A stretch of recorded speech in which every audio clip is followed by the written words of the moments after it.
Okay, so we are live now. You ready, guys? Yeah. All All right. right. Hello, and welcome to Optimizing Human Potential, Mind, Body, and Soul. I'm Nicole Cruz, super busy mommy coach, helping busy parents reach high levels of fitness and health despite being sleep deprived and interrupted every 2 minutes. And I'm John Kemp, functional strength and nutrition coach and yoga instructor, and I teach people how to improve their performance and their health using movement, nutrition, meditation, and mindfulness. And today we have a dear friend on the show, Tierra Owen, who I am so excited to introduce you to. Tierra provides a menu of comprehensive resources, including Qigong and movement, nutritional support, self-love, and mindset strategies to help nurses and moms optimize their experience. She's the author of 52 Ways to Love Yourself Postpartum, a guide for new moms to transform postpartum blues to postpartum bliss. Tierra, welcome, and thank you so much for being here.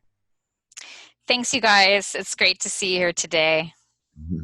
So Tierra is one of the people that we've been introducing you to from the summit we went to in June. Just another one of the amazing people from there. I almost like you better with the hat. That forehead. I'll get there. I thought maybe I'd just be, here I am, and then I'll start covering as time goes on and it gets a little bit more intense. These are my son's 4th of July classes. I don't know if you can tell, they've got the little stars on them. So I'm enjoying one of the, beautiful fall days we have out here in Northern California. It's kind of our summer. We've got probably about 75 degrees hitting me right now, and I'm just soaking it up. I didn't get enough yesterday. Yeah, and over here in New York, where it's starting to get a little more chilly than that, I'm a little jealous of you there in your tank top. And let's not even talk about John in Maui. Yeah. But yeah, I mean, Tierra, you're just such a total badass and an amazing person, and you have so much depth.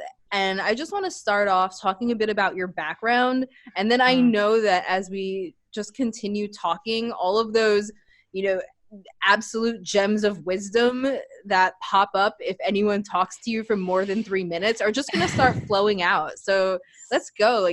So you're a nurse. Why don't you tell people a bit about how your career got started and how it's evolved into all the different things you're doing today?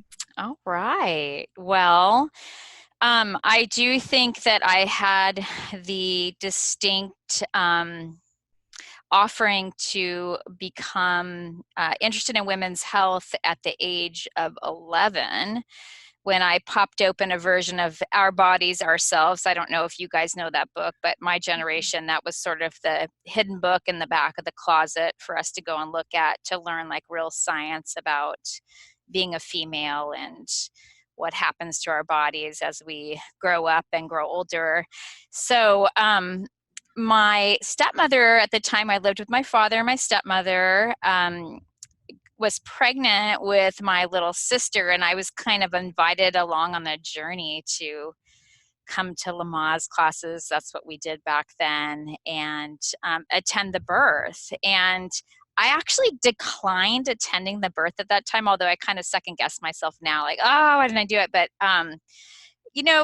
it was not my mom, it was my stepmom, and I just had some misgivings about just being in that intimate environment. So I just went along for the ride and followed the pictures in this book, which gave, really good, great pictures of women having their baby naturally. And I was just kind of astounded and a little freaked out that a female body could do this. Fast forward about 12 years, I had my first child really young. I got pregnant maybe 6 months after I graduated from college. She was born 4 months before my 25th birthday.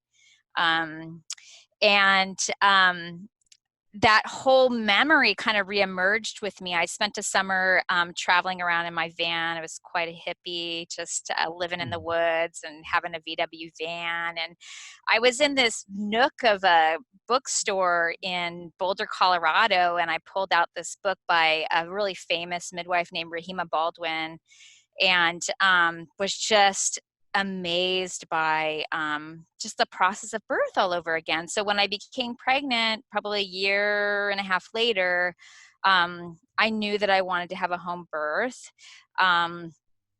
So I did. And I was up in Southern Oregon at the time. And, you know, that was sort of my experiential learning about my path. So it wasn't a direct path. I spent 5 years in organic farming. Right after she was born. It was sort of the perfect home-based business for me to do, to raise a child and be in nature and be on the farm.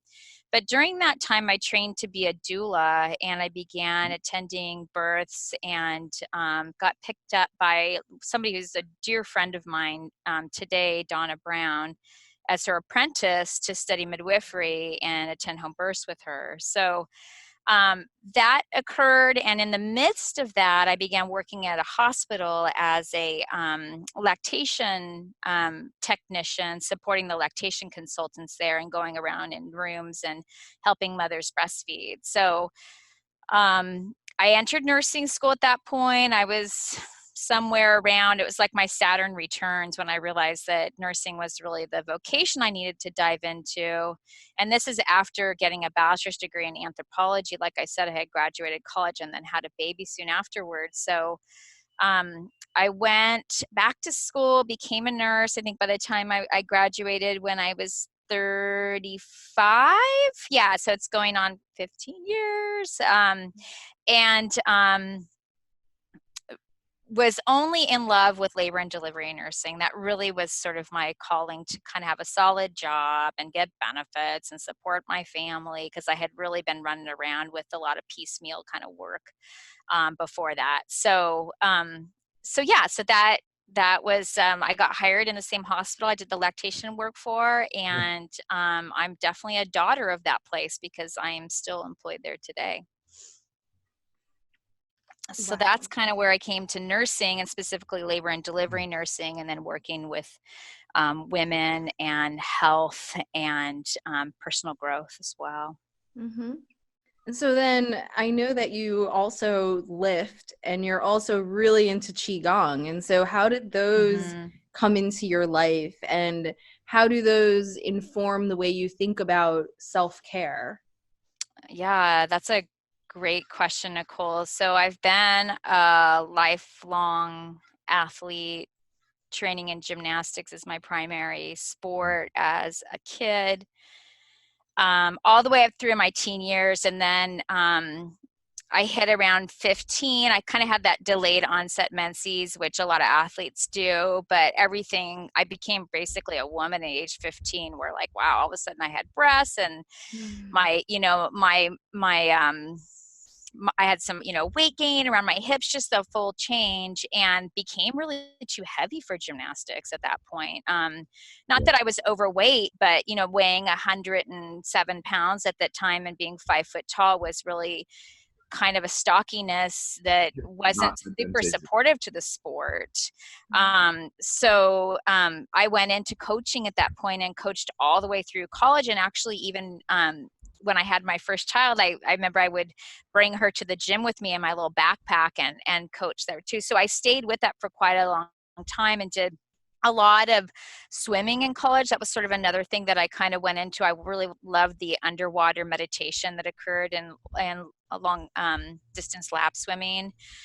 And then when I was working at the hospital, as a lactation technician, I met my current husband, and he was a martial artist.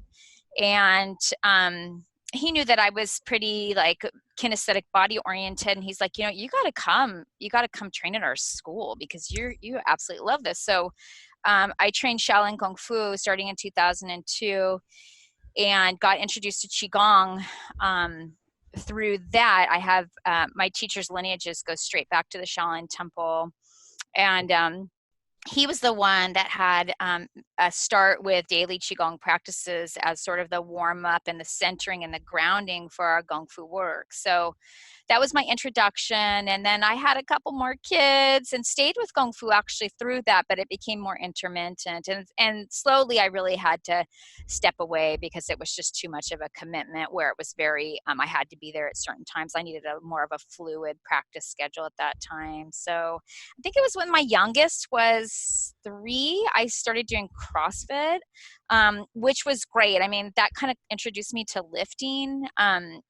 As an adult, I did some lifting when I was back in gymnastics in my teen years, but it introduced me more technically and more seriously. But I think the main thing I got out of CrossFit was this amazing group of friends that were developed. It's very, very community oriented. A lot of the gyms in CrossFit have a lot of like challenges and social events that happen. So I think that was one of my impetus if that's a real word, into kind of just growing my ability to connect and converse with other kind of close women that were on a health journey. And I think it really started out like sort of my coaching career in a way. So that occurred for a number of years, and then the gym that I was training at closed. I continued to do lifting through another local gym, and then which I'm still doing that. But along that path, I engaged with Anthony Monteith, which is another one of our Summit brothers, and he was sort of like my reintroduction to Qigong and helping me to remember how much Qigong supported my mental, emotional, spiritual wellness foci. So I trained with him for 6 months and got my teacher certification through him, and then started training outside of that. He also encouraged me to start actively pursuing more work in martial arts, in which I did. I just actually got my brown belt. Congratulations.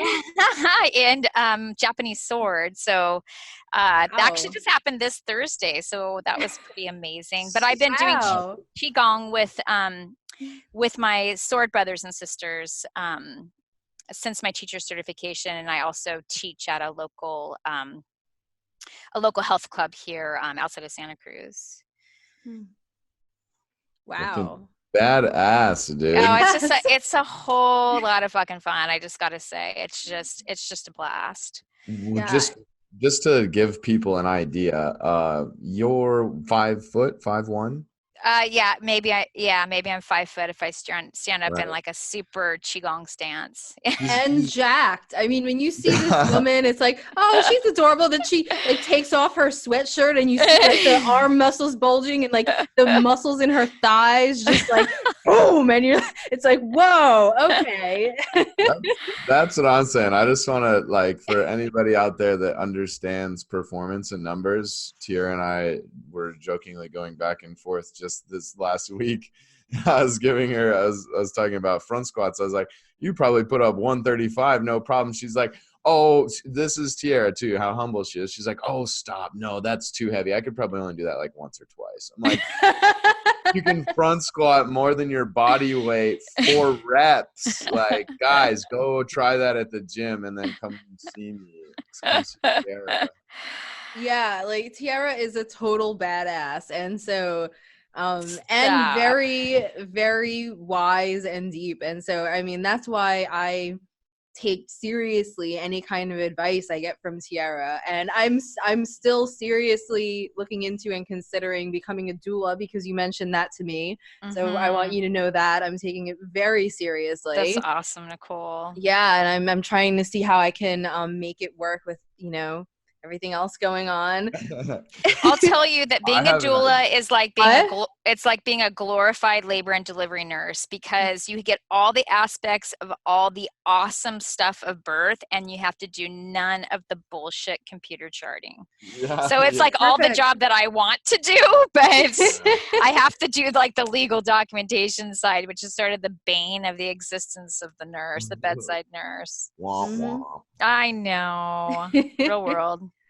Yeah, no, that's in the plan for me. That's what I'm thinking I want to do moving forward, and it's just a matter of making a feasible plan. So thank you for that. But Awesome. yeah, so to give you guys an idea, like that's how much I cherish Tierra's advice. And at the summit, I just got to overhear so much advice Tierra gave to other people, and it's just golden. Her perspective, her ability to really connect with the individual and see where they're at, and provide what is relevant to that unique person, as opposed to just sort of pushing what might have worked for her. It's just amazing. Thank you. You're welcome, of course. Yeah, And I have a question too for you, just because it highlights your ability to balance very well. You're very good at integrating and balancing, and I attribute that to your commitment to your rituals, to your strength training routine, to your Qigong, to your self-care practices, which was the subject you spoke about in the first Radiant Wellcare Summit 2 years ago. And I so appreciated that talk, and I just wanted to kind of ask you how you use self-care, and more specifically really Qigong in the aspect of self-care.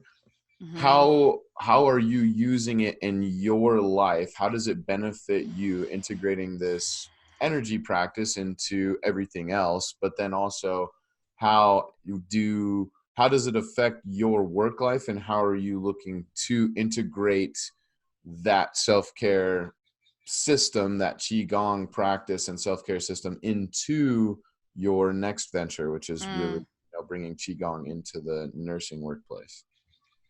Right. Well, I wrote a blog, and maybe we can link to it in the show notes, but it was called How Qigong is the Ultimate Cross Trainer for Nurses. And Yes. I think that Qigong it's such a trip, because, a lot of people may think it's like, they might have some idea about it, but, and it might look fairly simple, like nothing's going on. But as Anthony has told us in our teachings, it's not just going and sitting in some stance for 10 minutes or 5 minutes or whatever it is that you do, where it's kind of like, what is this person doing? It's actually the cumulative practice of Qigong that really offers its gifts. So it doesn't even take that long, and with John, you probably know with your yoga practices too, it's like, it's very similar in that way, where it really builds on itself. So I feel like for me, Qigong has been so multifaceted in the way that it's offered me its gifts. Like even this morning before our podcast here, I was able to go out and do a session with an oak tree that's in my backyard that I actually never even connected with. And so Qigong has this marriage of kind of these shamanistic roots, where it is very nature oriented, very connected to kind of the cosmos, as well as Taoism too. So it combines those two in this really beautiful way. And in connecting, just being near this tree, I felt like I was just being offered all of these gifts that had I not gone out and stood near it, had I practiced in my house, had I practiced on the cement that I'm sitting on right now, that I wouldn't have been offered the teachings that I was in that moment. So it's really interesting, because you can so much more deeply once you connect with your own energy and understand what it feels like and where it's going and where it's plugging into more unconsciously.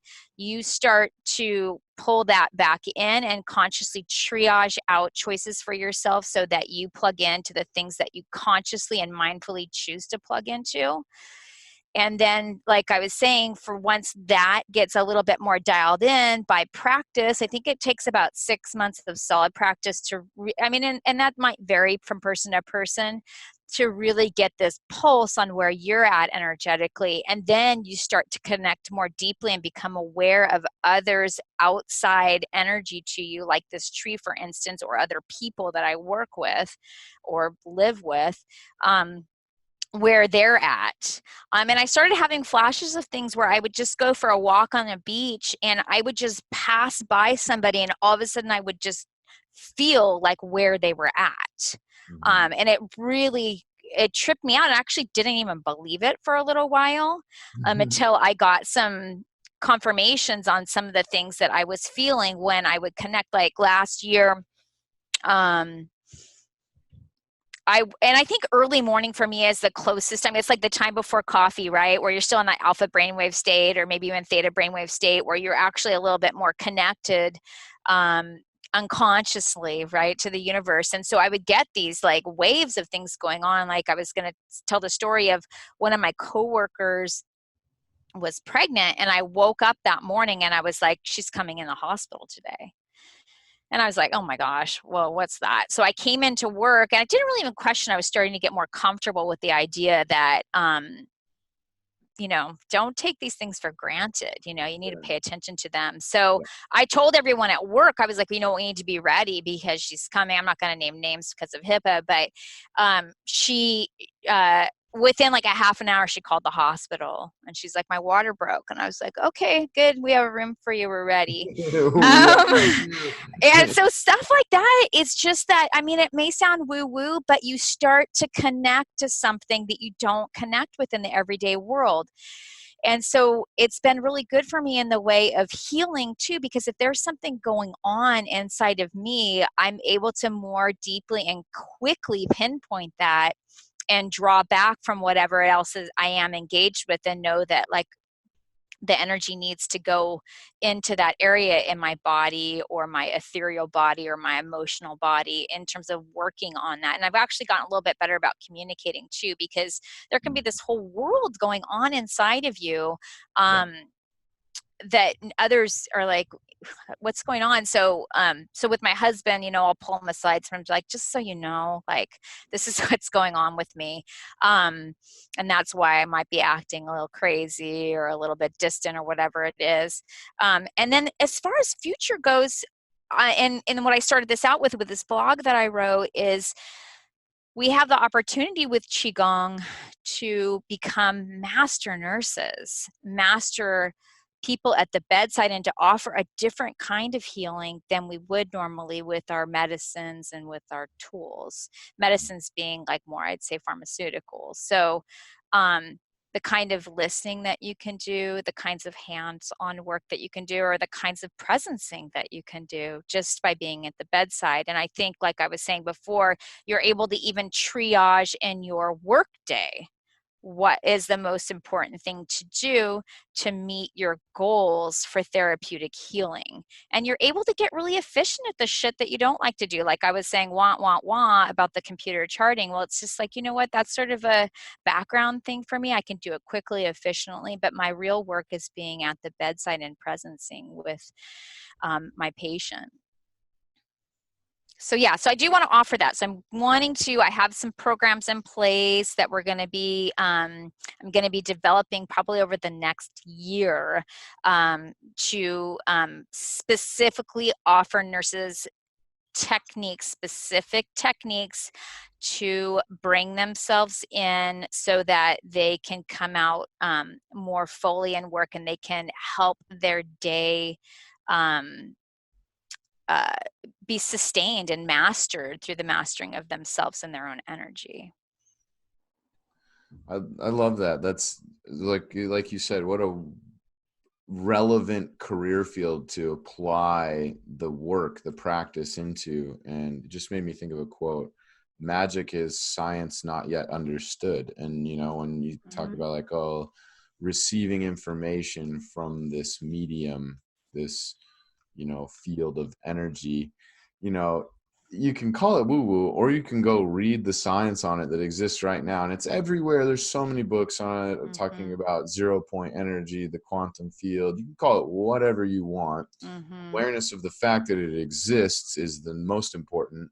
And then realizing that you're a radio receiver that is interacting with this medium, you're picking up those things. And like you said, it's so relevant in all of these practices. I think that's like one of the biggest things. And for me, it comes back to the definition of yoga, union. It's bringing you into that connection with yourself, with the source of energy, the 0 point field, on and on, whatever you want to call it, and whatever doctrine you're studying. But Qigong's so cool to me because it's so pragmatic, like the practicalness of Taoism. Like, it's like so simple and neutral, and it's just, like, this is, the best way, not, the best, but it's just, it gives you like a very structured kind of approach to it. And Qigong, I see that too, because like yoga has a little bit more of like the flowiness, kind of the feminine energy, and the way yoga is, it's more, for me anyway, this is my personal experience with both of the two practices, is yoga almost allows for a higher efficiency of the flowing of that intuition, of that message coming through, and like that took me to the other point I wanted to touch on, is like what you're talking about is receiving an impulse, some intuitive idea that came out of nowhere seemingly, and it happened to come true later that day for you, like that. If you were to look at it from a scientific approach based on the institute, it's called IONS, IONS, you'd be really interested in this. I think they're in California. Oh, I've been there. Oh, okay. So, that's channeling. Yeah, so they actually have a retreat center called Earthrise. Yeah, the Institute of yes. The Institute of, what is it, John? I want to say ion. It's not ionic. It's pneumatic science. Yes. The Institute of Noetic science. Noetic sciences. Yes. Yeah. So Earthrise is a retreat center where kind of they sort of house some of the research that goes on right there. It's actually right in Petaluma. I've been there twice. Yeah, of course. I was just there last month. Yeah. That's so funny. Yeah, but I mean, like, there's a really good video I watched from them recently where they were very objectively, unemotionally, scientifically explaining channeling for all the people out there. Nice. It's basically just that exact process of you receiving information from the everythingness all around us, the ether, the absolute, whatever it is. And that intuitive impulse is just another form of that process occurring. It's just your radio beacon picking up on the radio waves that exist everywhere all the time. We just can't see them with our eyes because they're limited to the spectrum of light, a very narrow band of the spectrum of light. But we're doing it all the time. And yoga, in my eyes, yoga allows for that process to really move through you. And Qigong is much more of like, like Wuji posture. You're just holding a container, you're creating a bigger, stronger vessel to allow for the energy to move through you.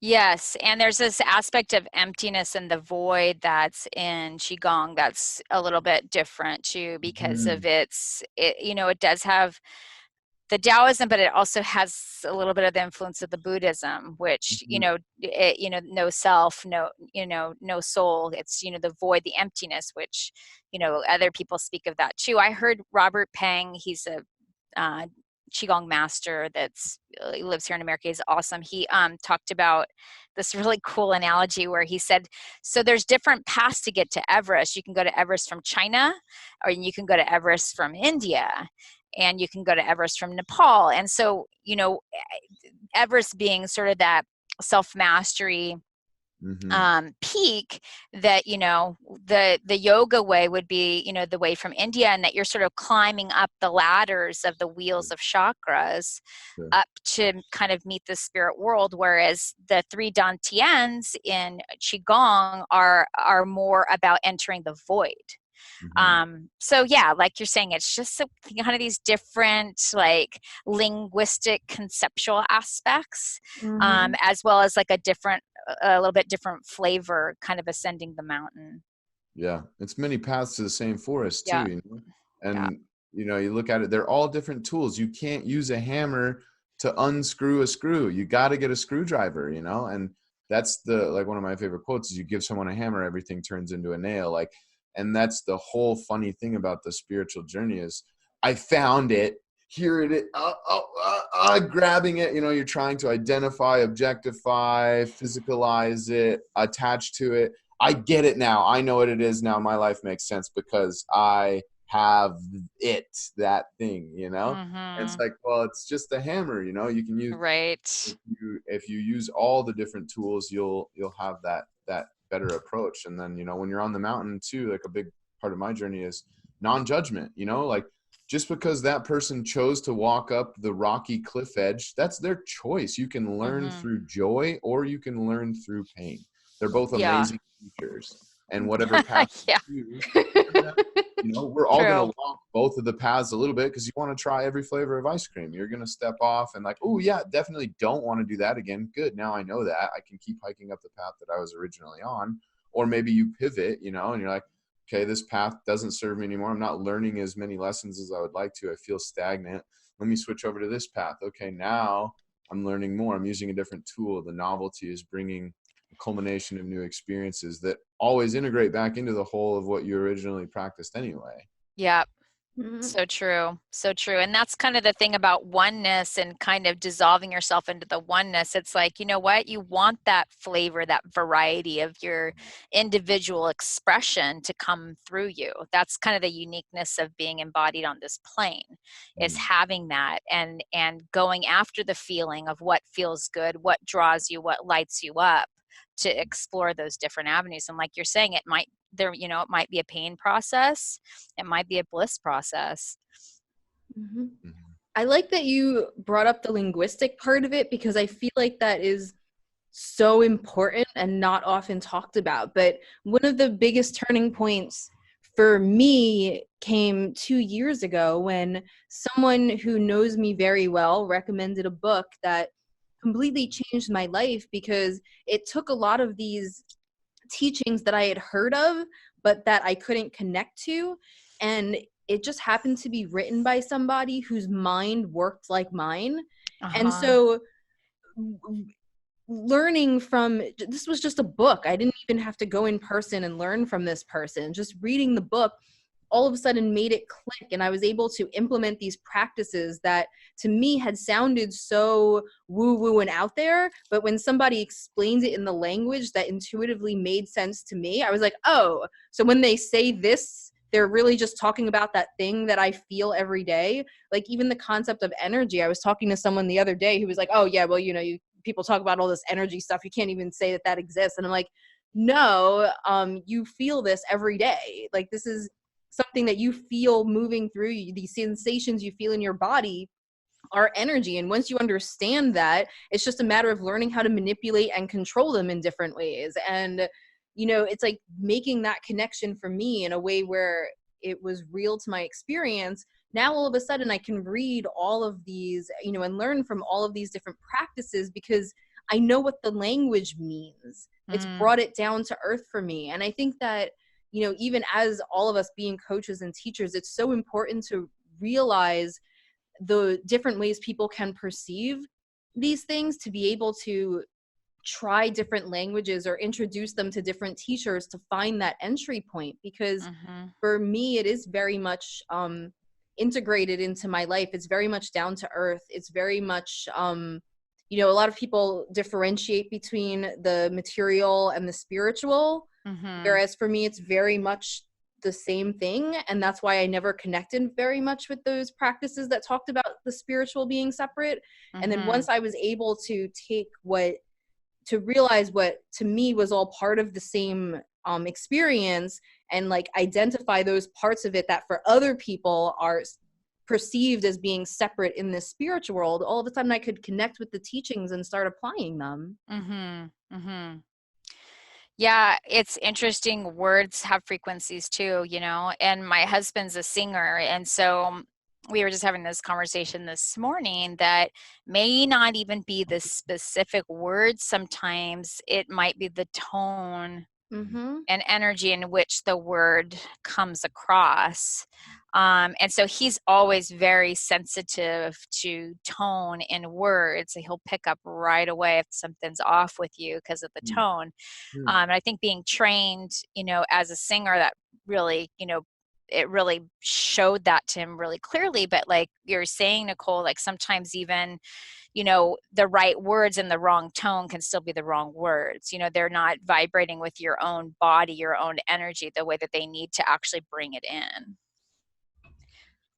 Yeah. And I mean, that's a beautiful example too, because it's with anything, right? Like if you were to, like a massage therapist would be able to pick up on tactile dysfunction in the human body so quickly that something the naked eye of somebody else wouldn't catch. Or like a coach, I can see a curve in the spine, a shift in the pelvis or whatever, so much more. People, like my clients will literally say, it's like, how did you see that? Like my belly button's under my shirt. How did you know? Like I've been doing this for X, 11 years. I can see your shirt move, the wrinkles in your shirt, whatever, but looking at energy work like yoga and Qigong and Tai Chi and Reiki and meditation in general and breath work and on and on and on, all of them are really, in my opinion, they're training the extrasensory perception, or you could even call it the intrasensory perception, like the things,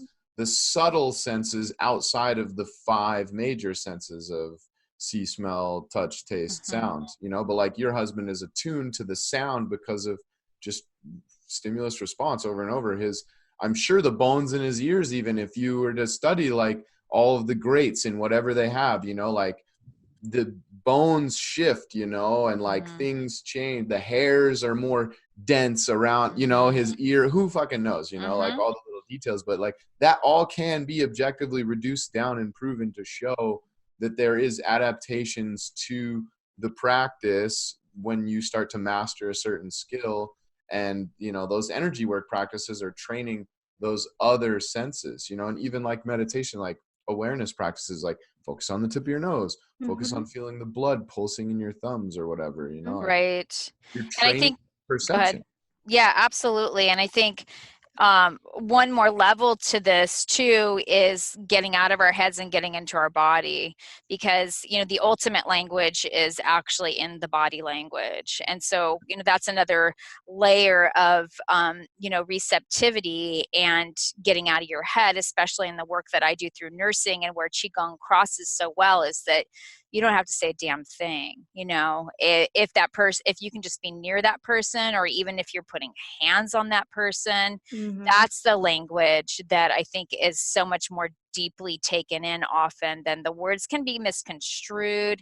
They can be confusing.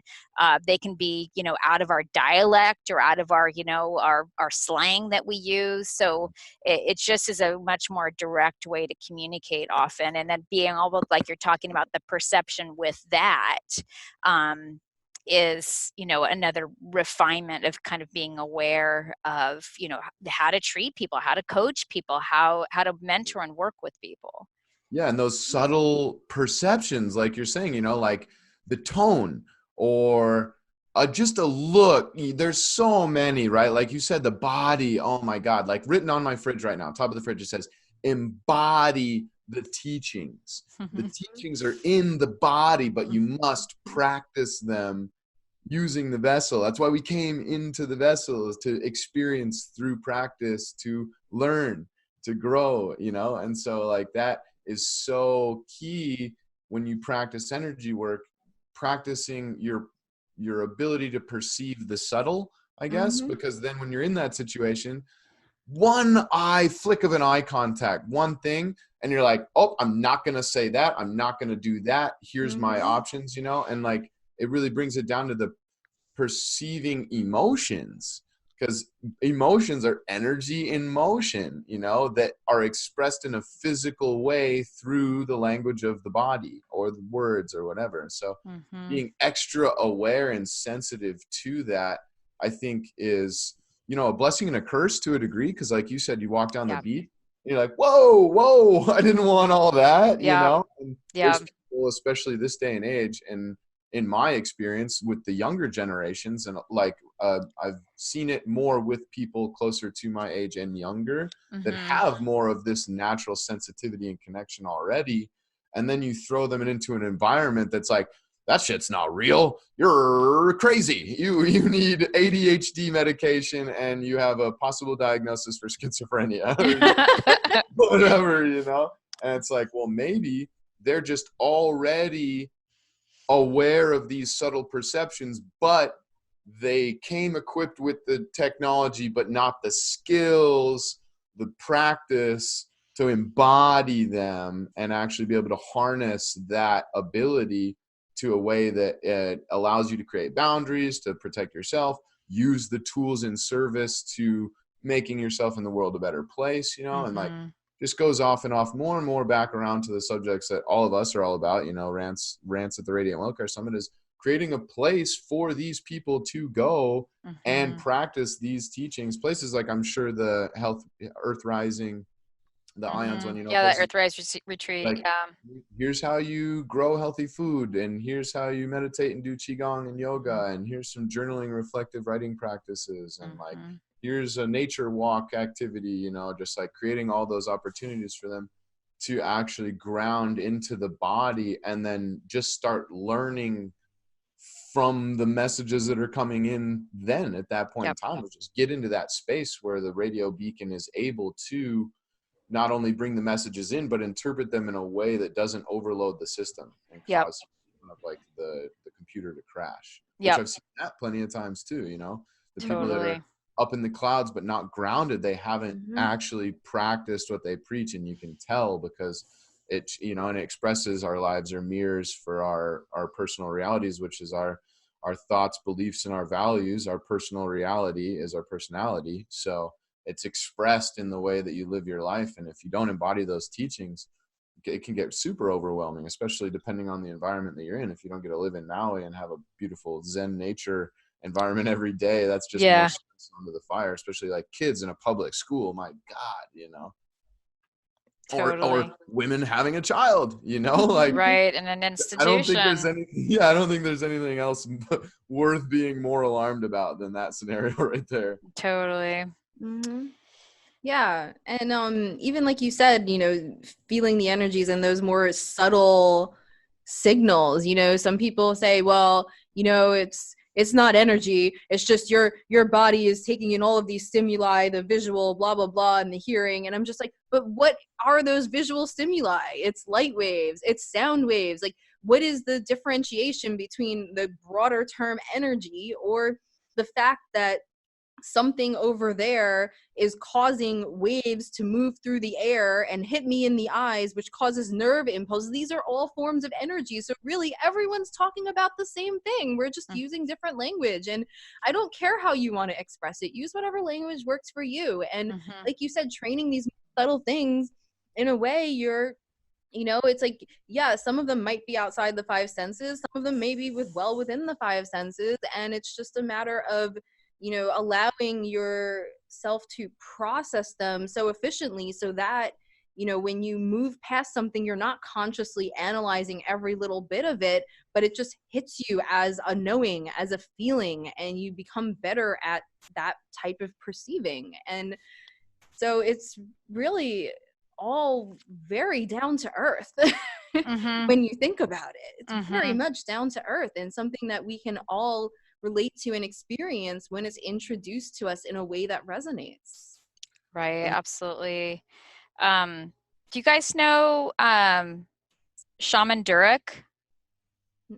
Someone's referred me that name before. Yeah, anyways, I just recently got to listen to him talk a little bit about this, about how, you know, all of these, you know, experiences that we have, they do have meaning to us, right? And we run programs from a very young age that are kind of placed in us, mostly by our parents, but some by society, learned by your parents or in your environment as well. But he was talking about it's like software. You're kind of thinking about the body as like hardware and software, right? The genetics work really well with this too. It's like your genes are your hardware, right? But the epigenetics is the software. What's the recipe going to be? What's the program that's going to be run off the hardware? So he was talking about having an awareness, an inner awareness about the programs that you're running and being able to consciously disable a program if it's not working for you or if it's hurting another person that you love, and asking for help and support in disengaging that program and rewriting and rerunning the new program. So these meaningful events that happen to us that can be quite intense, you know, like you're saying, like experiencing a birth or a traumatic birth or a car accident or somebody close to you gets very hurt or sick, you know, it's like how are you going to respond and react in these more intense situations in life, so that it's going to be that point in your life where everything changes from that point, it's going to be altered from that point, and being able to ground yourself in the proper programs to be able to deal with things like that, because everything's hunky-dory when you're singing Kumbaya, but it's being able to kind of go through some of these deeper, harder, traction-oriented experiences in our life that really, kind of set us up with this character that we have, with this embodiment that we have. I think it's so important too to provide that structure for people. Like the chances that something that you're interested in have been somehow scientifically researched is really, really high. Like going back to the idea of, like I saw something like this just reminded me of that, as like going back to the idea of, well, those energy waves, like you can't prove that. There's literally a field of study called cymatics, right? Where you study sound waves and what they do and how different frequencies of sound, the frequency of interval of the wave going up and down, for anybody that doesn't know sine waves very well, the higher the frequency, the higher the pitch of the sound, the different shapes that it will make in the vibratory field from the sound waves resonating at that frequency. Like there's so much science on all this stuff already, but that's the beauty of it. And I love Joe Dispenza's work, because Joe Dispenza and Wim Hof, I think, do a really good job of this, taking these esoteric practices. Joe Dispenza mainly meditation, but he talks a lot about chakras and somewhat about yoga, but it's all related to utilizing the technology, embodying the teachings like we've been talking about. But Wim Hof the same way, he's an old yogi. He does pranayama and yoga stuff and meditation, and then uses the cold, but both of them do a really good job on never using the words yoga, or Joe Dispenza does a little bit more in his inner circles, but you won't hear him casually reference to the general audience chakras. And, like he's very good about using science. Same thing with Wim Hof. And I love the kind of phrase Joe uses is science is the bridge between language, because no matter what language you speak, if you have a set parameter of terminology that you use, like this is going to be that no matter what language it is. And that allows people to start to understand these interpretations from these other cultures that are all just talking about the same Mount Everest from a different perspective. Yes. Like, oh, that's that same word that means this. Okay, now that can easily be practically applied. My rational brain doesn't have to sit there and like try to refute it 10 times over, because it's like, oh, science, research, language, boom, that makes sense to me. And it goes back to like one of my favorite phrases is preserve the core, stimulate change. It's like one of the greatest spiritual practices, and the idea behind the yin yang symbol is like the core, the teaching stays the same ultimately in its infinite depth. You'll never become a full true master, because there is no end destination. It's about the journey that you take, no matter what skill you choose to practice at what point in time. But as long as you're embracing the teachings and being humble to continuing to learn, that beginner's mind from Buddhism, the message, the interpretation, the expression of it will change slightly throughout time.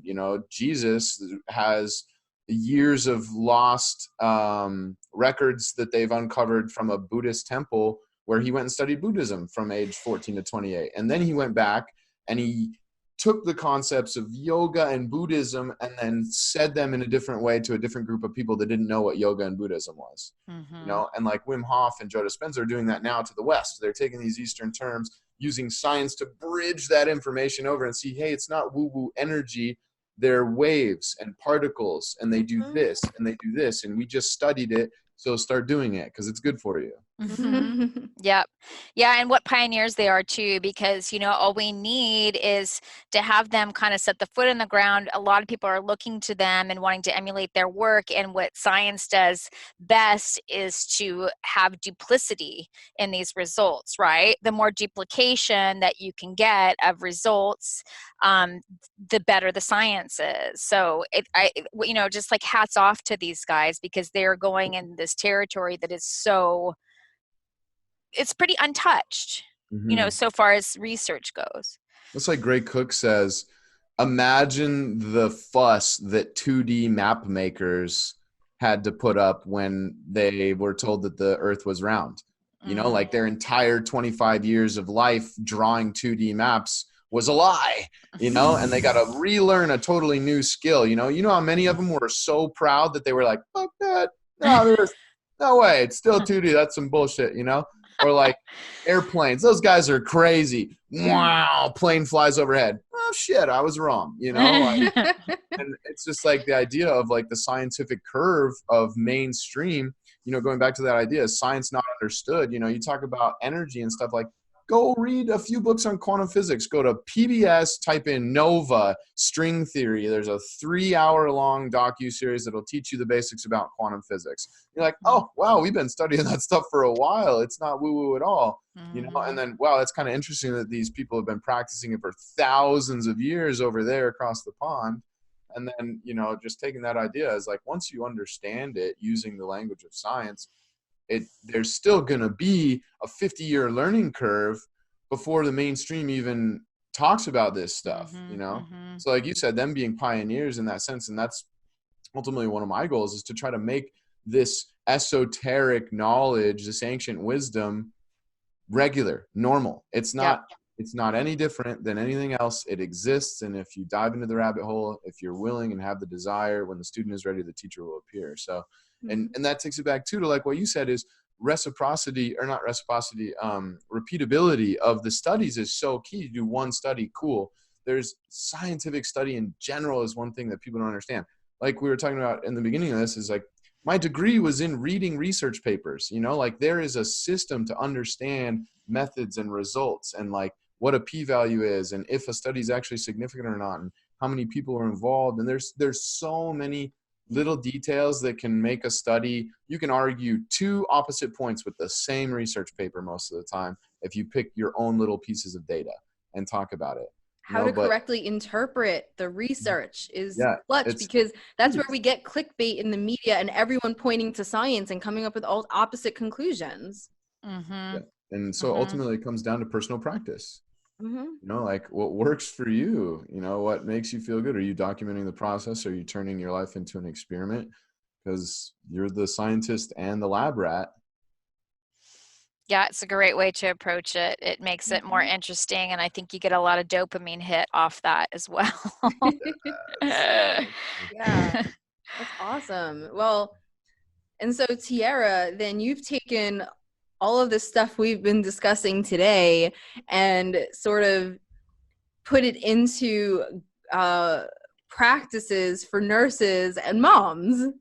And so how does that come to life? How does that manifest? How do we take all of these topics we've been discussing, which some are very down to earth, some are very theoretical, and how do those play out when you're giving advice to a nurse or to a mom?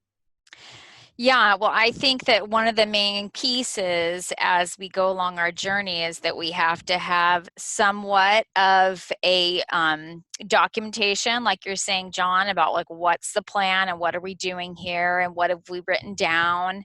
Maybe for some people it might be more videoing if that's more their reference for documentation. And then having your community to support you in it. So you have to have your accountability. So I have a course that I've put together for nurses.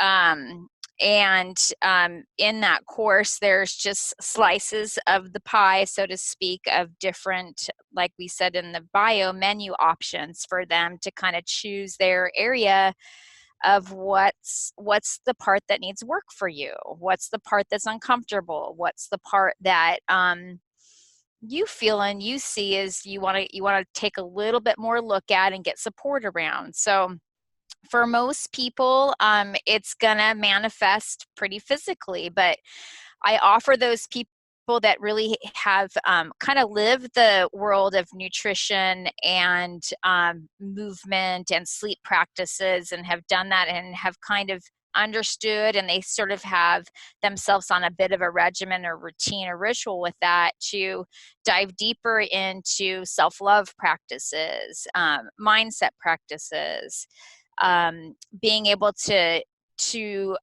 plan things in the future to look forward to if you're working through different projects that are maybe not so gratifying or harder work for you, or you're kind of stuck in a part of your life that you know you need to get through. So what I think is different about my course is that I offer the ability to have an implementation of the practices as well as an integration. So, a planned portion of it where there's a documentation aspect, and then an integration where you're going to have an accountability buddy to go through this process with, and make sure either you or each other is meeting the needs that you have set forth at the beginning of the course.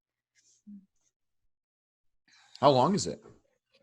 It's self-paced, but I think ideally, like a lot of stuff like this, I think it's really good if you get it done in a prescribed period of time, because then you really reap the benefits a little bit more. You stay on track. You keep going, right? You got one layer done, peel the next layer of the onion. So I have it set out as 6 weeks, but within the 6 weeks, it has a repeated aspect to it where you plan your next 6 weeks. Sure.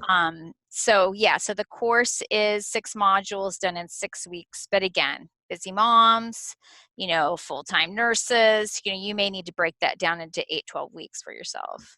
Yeah, that's a good option there. I love that too, because ultimately it just reminds me of your self-care model of, like, after the 6 weeks, it's still the same stuff, like simplicity and consistency, repeat, and refine as you go. Mm-hmm. Yep. And so with moms, with your book talking about, postpartum blues to postpartum bliss, what are some of the factors that you see as contributing to the postpartum blues? And what's some, concrete advice you can give to moms that can help them to prevent those blues and to really have more of that blissful experience in those first few months? Yeah, so I think what we have an epidemic of in the birth world is lack of support and isolation. I think those are the two most I mean, they're kind of tandemized, right? They kind of go together. But so what happens in the model of hospital care, which is predominantly where 98-99% of women birth in, is that you get a 2 to 3 day stay, maybe 4 if you're sick or need extra help. And then you're kicked to the curb for 2 to 6 weeks, mostly 6 weeks if you have a pretty normal birth. So, what goes on in the aspect of, a 48-hour period where, say you deliver within the first 24 hours and then you're kind of discharged over the next 24 to 48 hours, is this like intense experience that is just like, what the fuck just happened? Right. And then you're like, see ya, and kind of wouldn't want to be ya. I mean, there really is that aspect. It's like, oh, you're fucked, like you have, I mean, not everybody's like, that's a little bit extreme, but not everyone has a plan for what they're going to be doing. It's just, and the other thing that actually is a huge factor with young people now, growing up and having their kids, is that they're not educating themselves properly around how to have a baby, taking care of yourself, getting yourself prepared, getting yourself nourished, getting yourself into that open state of being able to receive this child coming into your life. Yeah. And traditionally we would go to childbirth classes, like I said, like that was sort of my introduction to this world, was being able to hang out with my stepmom in her Lamaze classes. There's this huge community aspect of birth that happened through the childbirth education. Now, younger people don't attend those. I mean, their life has been filled up by minutia and electronics, and there's some things that are getting online in terms of like, you know, you can go and take a Skype or a Zoom class of childbirth education, but it doesn't have that community support aspect to it that, you know, not traditionally, but going back 30 years, it really had. So, and then, you know, you get Dr. Google involved too, and people say, oh yeah, well, I learned, you know, I did my own online education. It's like, well, what the hell did you read? You know, there's some real crap out there. And then there's some stuff too. So I never know what people mean by saying that that's how they educated themselves. Yeah. So that's sort of part of the beginning of the problem. Then they get kicked to the curb outside the hospital, and then they get to have like maybe a 15-minute visit with their obstetrician or midwife 6 weeks down the road. And if it is shorter, say 1 week or 2 weeks, it's what they call an incision check because you had a C-section or you've got high blood pressure. Sorry, you guys. And it's just a check-in for physicality. You know, they're going to do a little screen like, oh yeah, you know, are you having thoughts about hurting yourself or the baby? And it's like I'm going to tell you that in 5 minutes. You know, you got to connect with me. You got to feel out what's going on with me. So this book was born out of an inspiration of having some support and readiness for support to happen at the 2 to 3 to 4 day mark all the way through really your first year. And it'd be great if it was started, you know, right after you have the baby, the end of the pregnancy to be reading this, or in the pregnancy to be reading this, and then kind of develop these mindset tools. You know, you kind of practice them so that when the time comes, you're like, yeah, I'm familiar with this. This is what she noticed. This is what's happening. This is my flavor of it. This is how I need to deal with it. So it doesn't really give you that group setting like, oh, you know, I've got this 52 ways to love yourself postpartum group that we're all going to meet up, you know, in some rec center room someplace. But it's just some thought process to get yourself inserted into some community support, inserted into your family, have people help you, have your friends involved. Don't think that because you had a baby and it's so hard and you're staying up all night that nobody is there to help you. There are people that really do want to help. And a lot of times you just feel like you're so lost because it's so crazy that you forget how to ask, or you forget that, you know, that people actually do want to come over and hold your baby while you take a shower or soak in the bathtub, or they want to make you a sandwich you actually can eat while you're breastfeeding. Yeah, absolutely. Little things that you just don't think about, you know, you just don't know until you're really in that experience. Your book has become my go-to gift for baby showers, just so you know. Thank you. Thank you. It's beautiful. Anyone I know who's open to reading a book and open to that kind of personal development stuff gets your book at their baby shower, and that's it. Thank you. Yeah. And hopefully that's just that little piece that can open them up to some possibility, right? It doesn't have to be this way. And in fact, in some ways, so when I had my first child, I was quite isolated. I was in Southern Oregon. I was with a man that was not too emotionally stable. I was in the country. I mean, we were far from people, and I don't feel like I had depression, but I was definitely feeling stuck and like, God, how do I navigate this world now that I'm 2 instead of 1? And that could have been a lot of help to me. But when I had my second 2 kids, like I had built that, you know, I had learned, I had understood. And it was, you know, I was talking with my midwife afterwards, and she's like, hey, you're in postpartum bliss. And I was like, that's right. That's what it is. That's what I feel. And, you know, the tears weren't coming around, I'm sad and this is so overwhelming. They were coming around, this is so incredibly beautiful. And I can't believe that I get to have this experience with my child, with my partner, with my other child, with my community. Oh.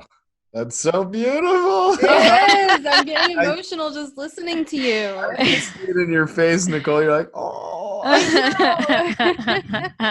What more important of a process occurs than, you know, the continuation of our species? It's just so important. And that I truly believe too that that's going to be one of the biggest paradigm shifts in this kind of reframing of the educational system is, you know, like emphasizing, you know, and it's not just the 9 months, you know, like even, and it's not just the woman, you know, from the male's perspective, this is proven scientifically that if you want to have an optimal epigenetic expression, the sperm and the egg that you have, the kid that, or the genes that you're passing on when you have a kid are actually affecting the second and up to the third generation of children after you. So absolutely, your epigenetic expression, your health now today affects your grandkids' health. Like, absolutely. that's a huge responsibility, and to not be prepared for conception by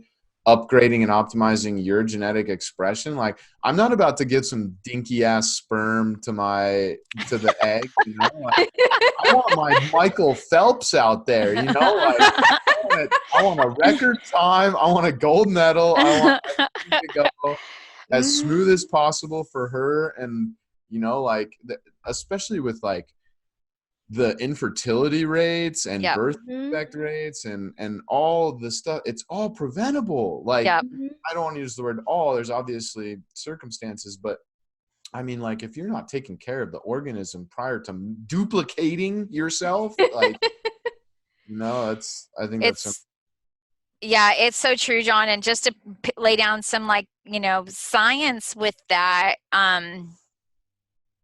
there's a book that's called, you probably know of it. I have a hard time remembering these titles, but it's not about you. It's not because of you.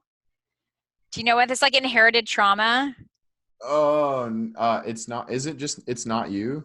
No, it's not. It's not because of you, I think, is the title. Anyways, we'll get it. I'll text you guys it when we're done. We can get it in the show notes if you want. But part of me was there inside my grandmother. I mean, really in like energetic way, of course, right? But part of me was alive as eggs in the growing fetus of my mother that lived in my grandmother's womb. The eggs are there in the fetus.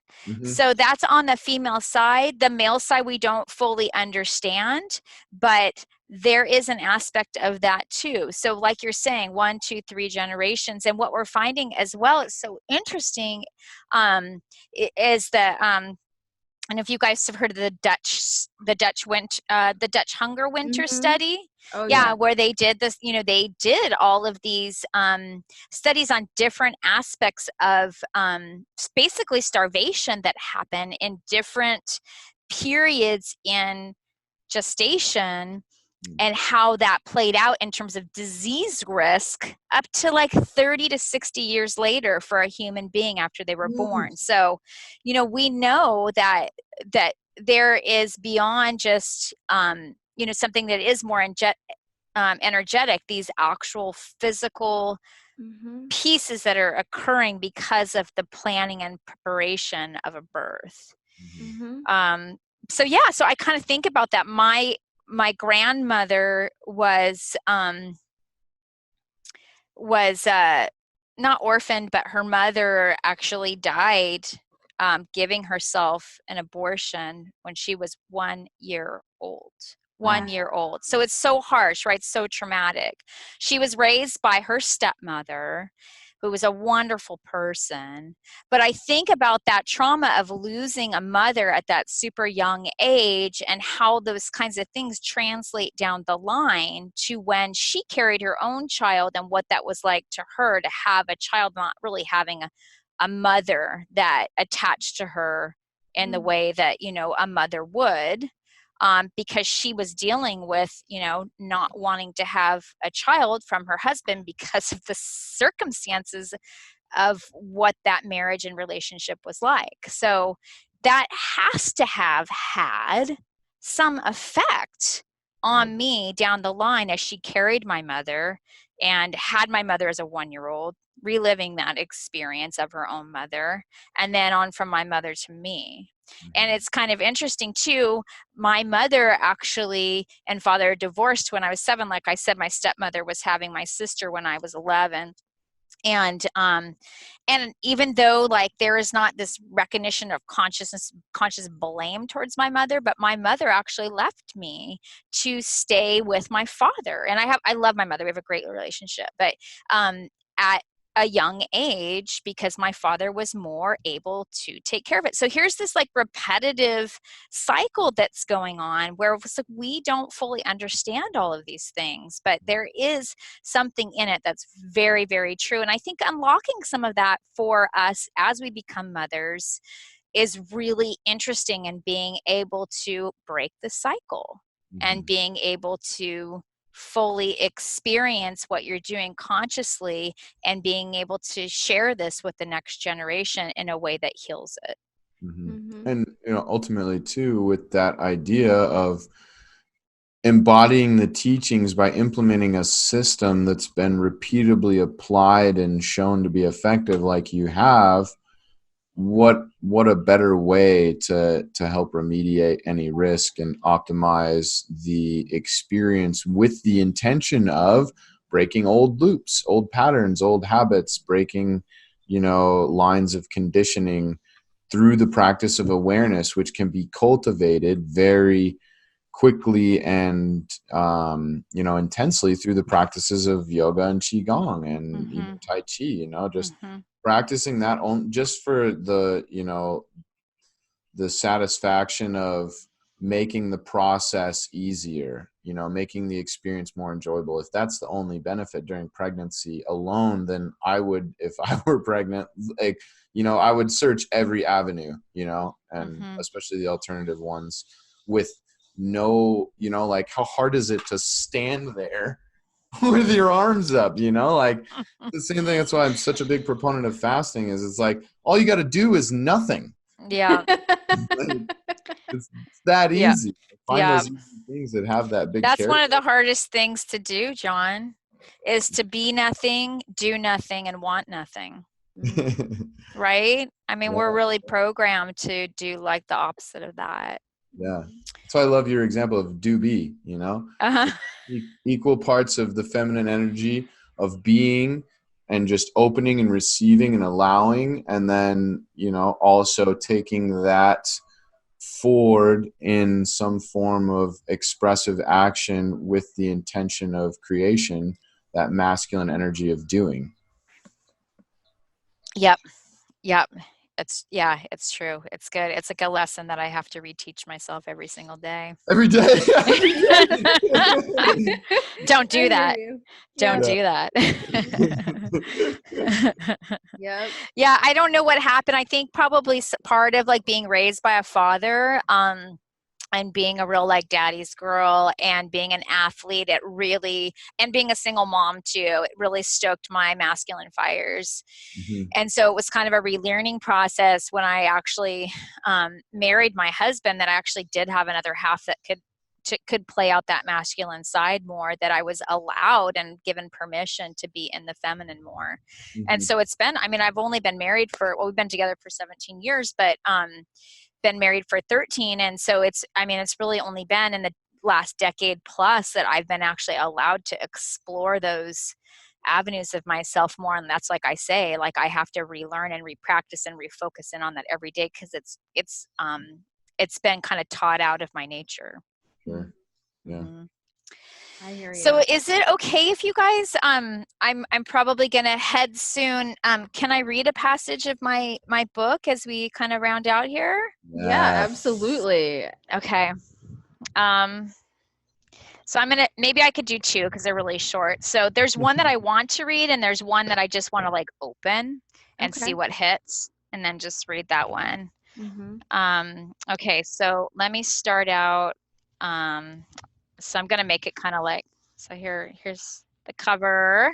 Just a little bit higher. Yeah. And I can put it, We can put a link in. Little higher. A little higher? Up there. How about closer? Okay, now we can see most of it. Okay. Yeah, all right. perfect. So here, I'll just do, it's kind of like a card deck. I'll just kind of close and kind of fill out what the right one is. Okay. So this is funny. So what I picked was close off sources of negativity. Negative talk, stories, or media need to be at arm's length now and probably forever. Your energy needs are massive during this time, and there is no room for toxicity to drain it. So that's kind of what we were talking about today was with Qigong, right? It's always coming back to the Qigong. It's kind of being aware of what you're plugged into, and consciously unplugging from avenues that aren't serving you. I think especially when you're pregnant and postpartum, you are wide open. And a lot of people want to touch your belly and tell you scary stories. I'm sure, Nicole, you experienced this. Like, every story you heard about birth was like a horror story. I mean, 90% of them, you get one in there that was good, but and it's so, pregnant women are so vulnerable. They're so open to what is being channeled through them in the growth of this baby. So it's a really important lesson to really be consciously aware of putting your energy where it needs to go during that time. The other one that I want to read is about trauma. And sorry, I don't want to mean to be like kind of a negative Nancy around. It kind of sounds negative when I say trauma, but I think that there's big T's and little T's with trauma. Yeah. And we need it actually in some ways to be able, like we were talking about character before. Yeah. Confidence creates the opportunity to grow. Exactly. So, there's a lot of little T's in our life, right? And it's just kind of how we're going to respond to them. Okay, so this one's actually called Transform the Story You Tell Yourself. Transform, I was rushed back to the OR for an emergency C-section. It was so scary. Into, I was cradled in safety as my providers worked very quickly to keep my baby and me safe. We delivered by cesarean birth and it was chaotic, but now I have the time to heal and I am so grateful that I was in the right place at the right time. This example is just one possibility. Look for an opening in your story to see your experience as one of surrender to your baby and emergence on the other side. There is still an opportunity for growth. There may be room for forgiveness for the very human doctors and nurses that cared for you. The event is behind you. Now it is about how it resides within you. Oh my, that personally resonates with me so much. I've read that passage before. You might have read it to me. And that just personally resonates with me so much because I feel like I did have a birth experience that could have been perceived to be traumatic. I mean, the people who attended my birth still tell me how traumatized they were by witnessing what I went through. And it's just so true what you said, because for me, I feel like I did do things the way I wanted to, and I could have told a different story, but the way I've told the story is one of gratitude. Like, I was grateful that I had practiced the techniques that allowed me to manage pain, because otherwise I don't know how I would have dealt with the complications. I'm grateful that I was able to deliver by cesarean, because I know that I did everything to have a natural birth, and that if cesareans didn't exist, either me or Eric or both would have died, and so knowing that I had that option and being able to see that things played out exactly the way they needed to is, like what you said, the story is so important. I mean, that just resonates with me so well, because I'm I'm not traumatized. I know, and I've heard you tell your story before, and I just feel like there's so much healing in your story. When I hear your story, it sounds very empowering to me. So this is my son, Emerson. Hi, Emerson. He's my youngest guy. Yeah, so I think it's really a great example of how you use a passage like what I wrote to become empowered, to become more of who you are, to develop even further in your growth as a mother, to move forward. Mm-hmm. Hi, sweetie. Mm-hmm. It didn't have to be like that. I mean, it might not have been like that. You know, if somebody else went through what you did, you know, it's quite possible that they would be seeing counseling for years because of that. They may have not attached to their baby because of that. Mm-hmm. So yeah, and I think that that's kind of like gifts to you. Hats off to you for having such preparation for your child. You were really ready to bring him into the world, and also for having the mindsets that you did and the learnings that you did, that you were able to gather in your life to be able to see things the way that you do about your birth. And there's always opportunity for another healing birth, though. I say, you know, who knows if there's another one for you, Nicole, but you know, like I see so many people be able to like have another birth, and because they went through the first one and then the way they did, even if they gain some empowerment and knowledge and growth out of it, to be able to have another child in a way that is even like deepening for that experience. Mm-hmm.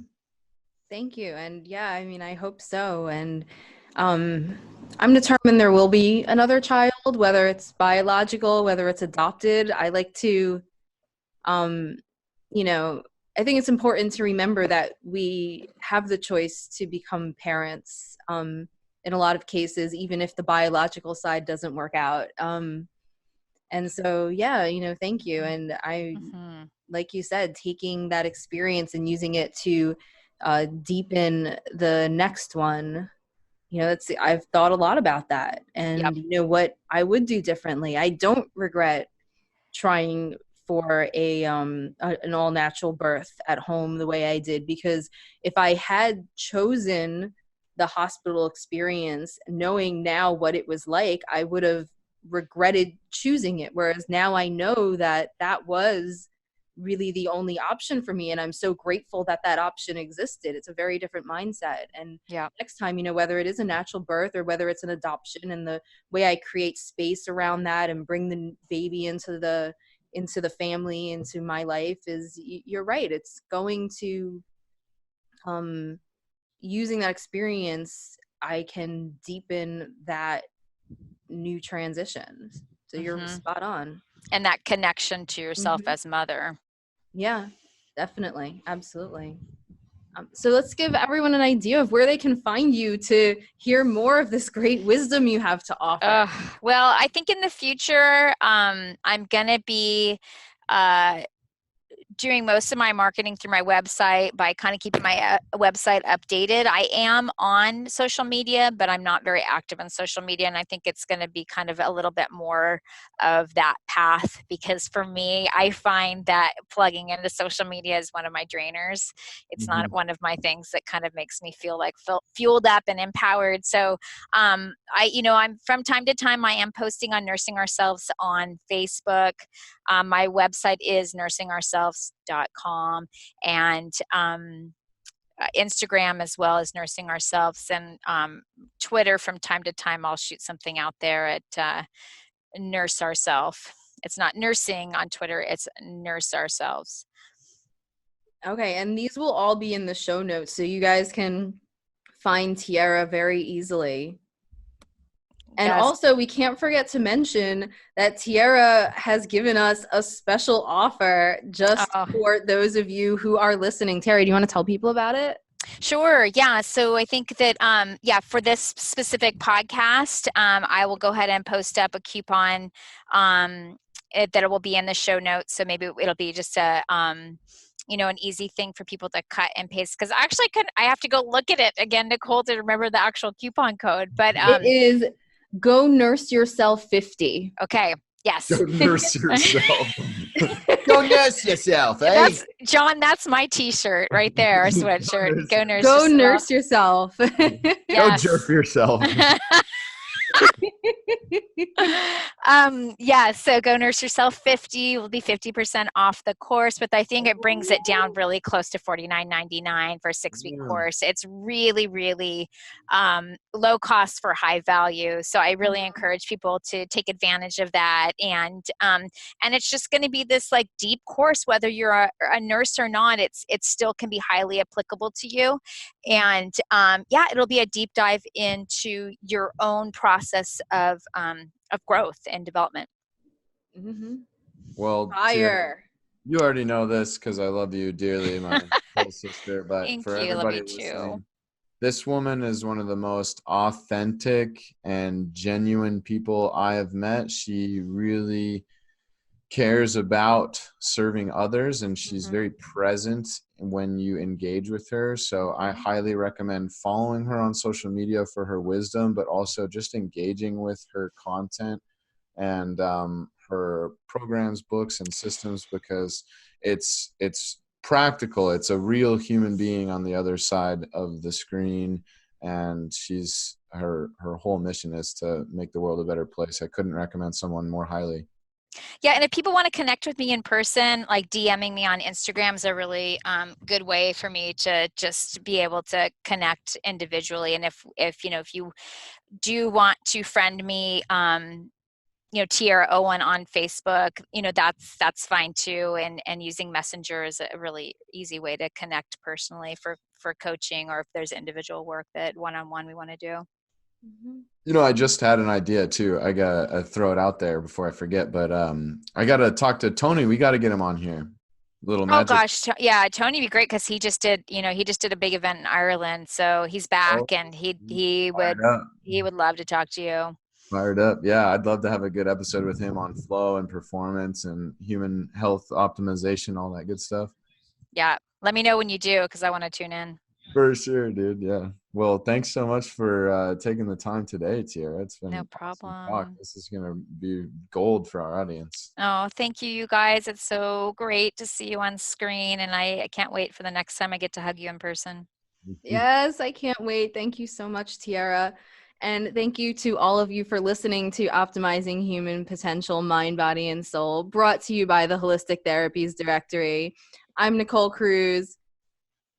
And I'm John Kempf. Make sure to go leave us some comments. Have any questions about any topics you want us to cover, feel free to post those, and we'll any guests that you want us to interview, anything like that. Subscribe and share with any friends that you know, any women that are pregnant or have had a child, and this would be really valuable content for them. So sharing is caring, guys. Grow the support by sharing this with everyone you know. Absolutely. And thanks again to Tierra Owen. Have a happy and healthy day, everybody. Thanks, guys. Bye.